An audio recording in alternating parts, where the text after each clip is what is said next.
Welcome to ECig 101 Season 4, Episode 4, all about rebuildable dripping atomizers.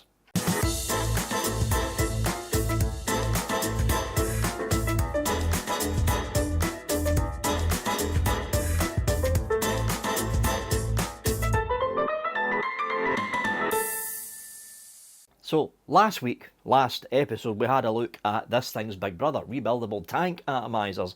Now we're on to the second branch of the same family, rebuildable dripping atomizers, RDAs. So what's the story with these things? Well, this episode is going to be quite a bit shorter than episode 3, because when it comes to drippers, what you basically need to do is take a rebuildable tank and essentially remove the tank.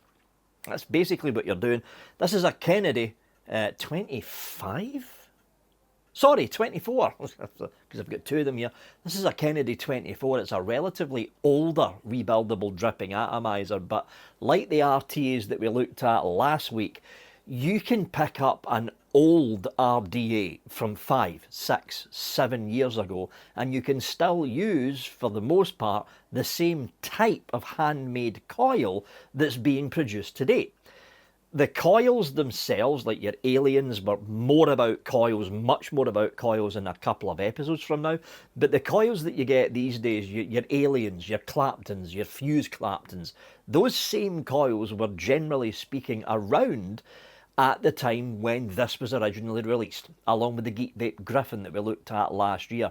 So the coil types haven't really changed much since the original inception of RDAs and RTs, especially in the mainstream side of things, over the past 6, 7 or 8 years. But let's have an up close and personal of the Kennedy RDA. Now, the Kennedy RDA is a name that is extremely well known when it comes to fans of rebuildable dripping atomizers. Yes, this is an old RDA, but it stood the test of time. In fact, up until very recently, until the closure of Kennedy over in the United States because of all the stupid rules that are happening over there to do with vaping, Kennedy were still selling these about, what, 7, 8 years after they were originally produced. They were still being sold. So as you can see, there is no tank. You're looking at a solid cap here. You still, of course, have your drip tip, and it's called a drip tip on a tank, on a dripper, sorry, because you do actually drip all the way down into the coils that you're actually seeing in there. So let's pop the cap off of this thing now, shall we? Where's my thing? Let's just use this instead. So we'll pop the cap off of this. Now, no matter what dripper, what RDA you use from whatever, wow, this thing is stuck because it is bone dry. This is the worst thing about RDAs. If you get dry O-rings, because the caps are held on by O-rings, which you're about to see, yeah. When those things are bone dry, it is a nightmare taking the caps off of RDAs, but it doesn't matter what the RDA is, who makes the RDA, or what year it came from. They basically come in two parts. The build deck, which you're seeing here, and the cap, which you're seeing here. You can get squared off caps inside, domed caps, unpolished caps, but they're still caps. This whole cap part goes over the build deck like that, and it encloses the coils that you're seeing here inside a chamber. So this is the Kennedy. We're going to have a look at one of my own personal favourite RDAs, the Goon. This came out about 2 years after the Kennedy originally came out. So the Goon we're looking at here is about 5 years old now. Screw this on here. And again, give this a wiggle. There we go. And once again, two different manufacturers, right? Two different post layouts, two different airflow configurations. This is bottom airflow from the Kennedy, right? So the air comes in here and the air is hitting the bottom of the coil.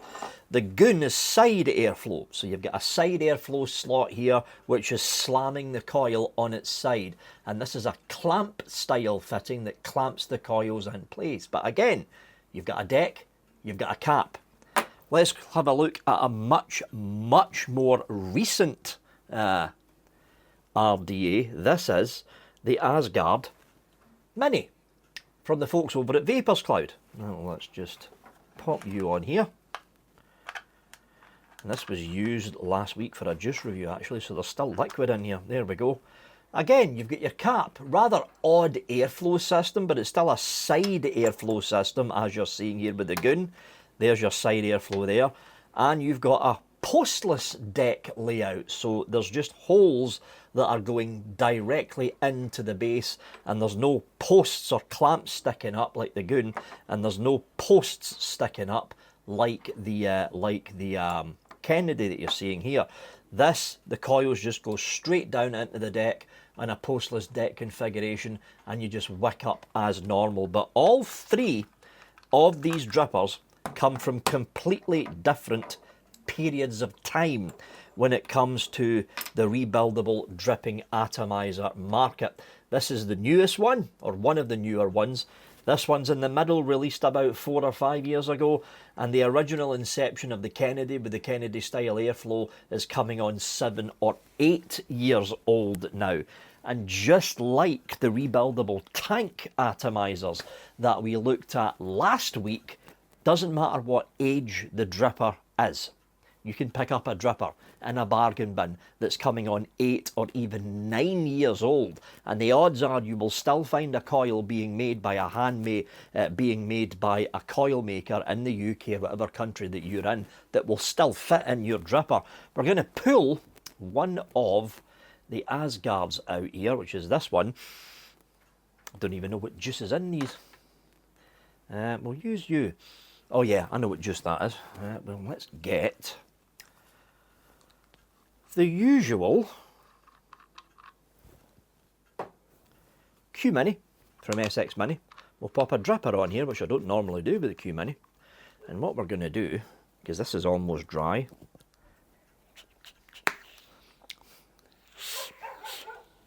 that's gummy bears. That's what that is. That is gummy bears. Gummy fruit. Aramaxi. Here's why they're called drippers. Now with a tank, what you would normally do with an RTA is unscrew the top and then drop the liquid into the tank from the top. But with a dripper, you don't remove anything. There's your drip tip there. You get your bottle and you simply drip the liquid straight down. A good 7-10 drops-ish. Don't go because you'll just flood the bottom of your dripper out, and the first inhale you get will basically be a mouthful of liquid, which is not good. That should do it.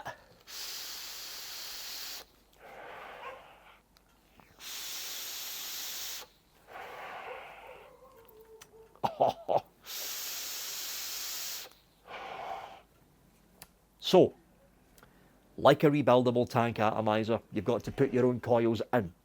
Like a rebuildable tank atomizer, you've got to wick it yourself by putting the wick through the coils and dropping the wick onto the deck, the very bottom of the RDA. But unlike a rebuildable tank, there is no reservoir, well, apart from the liquid that's sloshing around at the base just after you drip. But unlike a tank, there is no reservoir of liquid surrounding your chamber. All you've got with an RDA is one big chamber, and you just shove the liquid by dripping it through the top. Why do people do this when it's much easier to use a rebuildable tank atomizer? You just fill up the tank and that's you good for maybe a couple of hours, or if you're a chain vapor, maybe an hour, and you just fill the tank back up again. With these things, you're constantly dripping, because those 7 or 8 drops of liquid that I popped in here will be good for maybe 3 or 4 pulls, and then you've got to start dripping again. Otherwise, you'll end up getting a dry hit.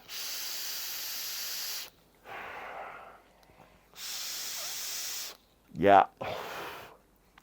That was the very edge of a dry hit because it started getting a bit rough on the inhale. So, back again.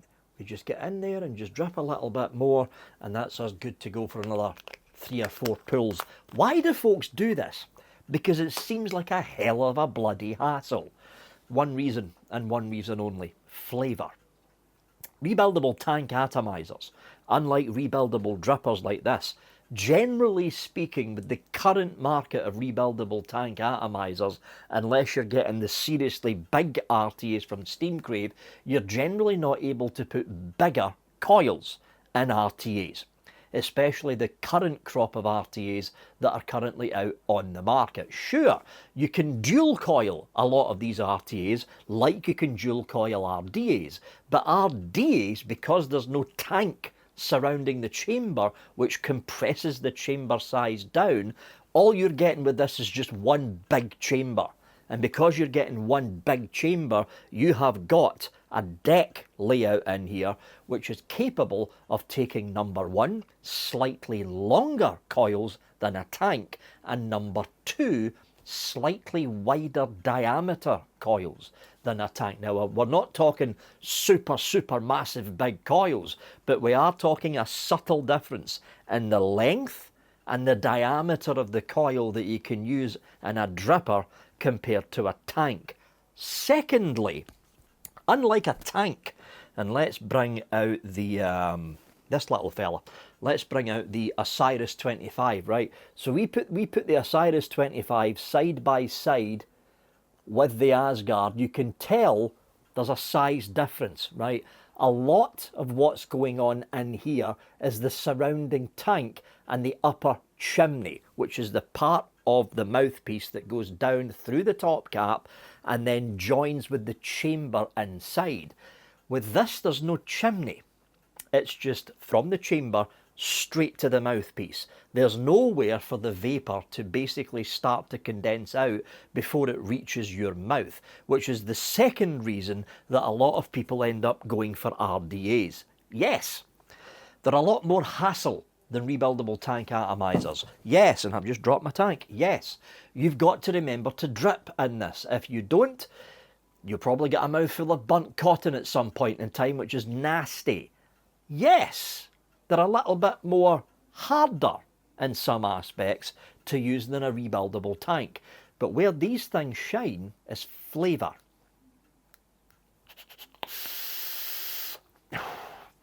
If I spin round, and if I get this Asgard, push these coils out the way, and I get this Asgard, see that? Coil there, and there's another coil there. With RDAs, no matter who the RDA manufacturer is, you have got essentially direct access to seeing the top of the coils if you just look down. 9 times out of 10 you can't do that with a rebuildable tank atomizer because the top of the chamber is covering the top of the coil. Now, no matter what the airflow system is on a dripper, whether it be side airflow like the Goon or whether it be bottom airflow like the Kennedy, when you're doing this, you're pulling air out. Or more importantly, you're pulling air through the coil. Side airflow, the air comes in at the side and then goes up into your mouth. Bottom airflow, the air comes in at the bottom, goes straight through the coil and into your mouth. Doesn't matter if it's side airflow or bottom airflow, the air is going out in that direction. Which means when you're looking down onto these coils, number one, you're seeing the opposite direction of the air flow, which means at the top of those coils, unlike a rebuildable tank atomizer, there's nothing blocking the air with the airflow intake. In other words, it's just straight pass through from the top of the coil into your mouth. Number two, because you can look down, you can see if the cotton's becoming dry. And if it is, a few more drops of liquid in there. Now, rebuildable dripping atomizers are not everyone's cup of tea. They're not. This is why I started off with the rebuildable tank atomizer episode first, because a lot more people, when they're starting out with rebuildables, prefer to use rebuildable tanks because they're easier to use. And that way, you're not having to worry about this thing going dry and getting a lung full of burnt cotton. But the same rule applies for rebuildable tanks that applies for these. If you want to try an RDA out, look in the bargain bins first. Look in the bargain bins. Look for older drippers from the likes of Geek Vape, from the likes of Vape that were released 4 or 5 years ago, because the odds are it's still a damn good RDA and it will still be the same type of deck layout that will take the same larger coils that you may already be using for the RTA that you've already purchased. Anyway, that wraps up the little segment here. Again, it's not as long as the tank part, but that wraps up the segment about RDAs. On to the next episode.